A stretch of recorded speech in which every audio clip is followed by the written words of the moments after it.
Assalamualaikum. Welcome to my channel. Today the topic of our discussion is Poxvirus. Poxvirus की हम characteristics को देखें. So they are brick or oval shaped virus. Particles are approximately 200 to 400 nanometer long. This is a DNA virus, double-stranded DNA. Replication will take place in the cytoplasm. कुछ virus होते हैं जिनकी replication nucleus में होती है. So Poxvirus की replication cytoplasm में होती है. Poxvirus basically it is the largest DNA virus. Poxvirus that affect the human being. Genera, they are divided into 4 genera: Orthopoxvirus, Parapoxvirus, monkeypox and Poxvirus. Orthopoxvirus जो disease cause करती है वो है variola, vaccinia. Basically जो variola है ये small pox disease है. इसी तरह पैरापॉक्स जो डिजीज़ कॉज करती है वो है सूडोकाउपॉक्स ORF. सूडोकाउपॉक्स डिजीज़ में क्या होता है, लोकलाइज्ड नोडुलर लेजन्स प्रोड्यूस होते हैं. मोलस्कीपॉक्स वायरस जो डिजीज़ कॉज करती है वो है मोलस्कस कॉन्टिजियोसम और इस डिजीज़ में स्मॉल स्किन नोड्यूल्स प्रोड्यूस होते हैं, multiple small skin nodules. Yatapox virus जो डिजीज़ कॉज करती है वो है टेनापॉक्स और टेनापॉक्स में क्या होता है, वेस्कुलर स्किन लेजन्स प्रोड्यूस होते हैं. Now this is the structure of pox virus. जैसा कि मैंने आपको बताया है it is a DNA virus. So DNA strand present है, इन्वेलप है, लिपिड इन्वेलप और बाकी इसका स्ट्रक्चर आप लोग देख लें.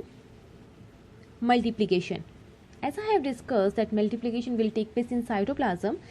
सो pox virus replication take place in cytoplasm. Infecting virons are uncoated by cellular enzyme and then fully uncoated by viral enzymes. So firstly uncoating किसके थ्रू होती है, cellular enzyme के थ्रू, एंड fully uncoating होती है viral enzymes के through जो कि release होते हैं वायरॉन के कोर से. Viral DNA is not infectious and other core enzymes including DNA dependent RNA polymerase play essential role in the replication cycle. The replication cycle can be further divided into function controlled by early gene products and those controlled by late gene products. So इसके replication में जो है the viral genes are expressed in 2 phases. First है early gene में और then late gene.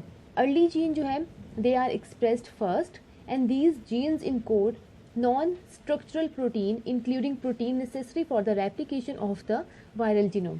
और इसी तरह late gene जो है they are expressed after the genome has been replicated and encode the structural protein to make the virus particle. So इसमें जो late gene में है it will encode the structural protein और जो early gene है it will encode the non-structural protein. Most viron remain within the cell. So this is the replication cycle.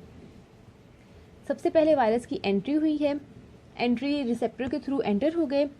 पहले membrane, loss of outer membrane, उसके बाद ये हमारे पास core रह गया. इनिशियल अनकोटिंग जो हुई है तब कोर रह गया. उसके बाद अर्ली ट्रांसक्रिप्शन, अर्ली ट्रांसलेशन और सेकेंडरी अनकोटिंग के बाद late transcription, late translation, assembly and finally release from the cell by cell lysis. How pox virus spread. So ये स्प्रेड कैसे होते हैं, through injection, droplets or aerosols exposure to the mucous membrane or broken skin. Some can be transmitted by fomites. Pathogenesis. Virus invade through broken skin, replicate at the site of inoculation and cause dermal hyperplasia and leukocyte infiltration. Hyperplasia क्या होता है, enlargement of cell और tissues. और leukocyte infiltration क्या होता है कि white blood cells, cytokines या chemokines किसी भी सिग्नल के रिस्पॉन्स में ब्लड से मूव करके to the site of infection वो जाते हैं. With cowpox and parapox there is limited lymphatic spread. This cause lymphadenopathy and elicits an immune response. Lymphadenopathy क्या है कि डिजीज़ के रिस्पॉन्स में लिम्फ नोड्स अफेक्ट होते हैं and they will elicits an immune response. Smallpox की pathogenesis अगर हम देखें सो फर्स्टली इनहेल हुए through air droplets, virus body के अंदर आ गया. Then mucosal replication and viremia. Viremia क्या होता है कि जो वायरस है वो ब्लड में स्प्रेड हो गया. अब ब्लड में जब स्प्रेड हो गया तो it will disseminate to the organ and skin. Incubation phase है 7 to 12 days. Then second viremia, toxemic phase and rash and high fever are the symptoms. Symptoms pox virus की क्या है? Skin eruption, skin spots, fever, swollen live gland, जैसा कि अभी हमने discuss किया, swollen live glands हो जाती हैं, rash, muscle pain, malaise, headache, body ache, vomiting. Diagnosis के इसके डिफरेंट मेथड्स हैं। बेसिकली वायरस की डायग्नोसिस की डिफरेंट मेथड्स होते हैं, क्योंकि जैसे कि अभी हमने पॉक्स वायरस का पढ़ा, तो पॉक्स वायरस और चिकन पॉक्स बहुत ज़्यादा रिजेंबल करते हैं, सो इनको डिस्टिंग्विश करते हैं by different diagnosis method. Morphological method है, इसमें इलेक्ट्रॉन माइक्रोस्कोपी आता है। बायोलॉजिकल मेथड में virus isolation in the cell culture बहुत ज़्यादा यूज होता है in the viral diagnosis. Serological method for antigen detection, ELISA and immunodiffusion. ELISA है एंजाइम लिंक्ड इम्यूनोसॉर्बेंट एसे, और ये एंटीजन को भी डिटेक्ट करता है, ये एंटीबॉडीज़ को भी डिटेक्ट करता है। इलाइजा डिफरेंट टाइप्स में डिवाइड है आगे, इसके फर्दर 4 टाइप्स हैं। डीएनए बेस्ड मेथड क्या है? RFLP and PCR polymerase chain reaction. So ये डायग्नोसिस के मेथड हैं इसके।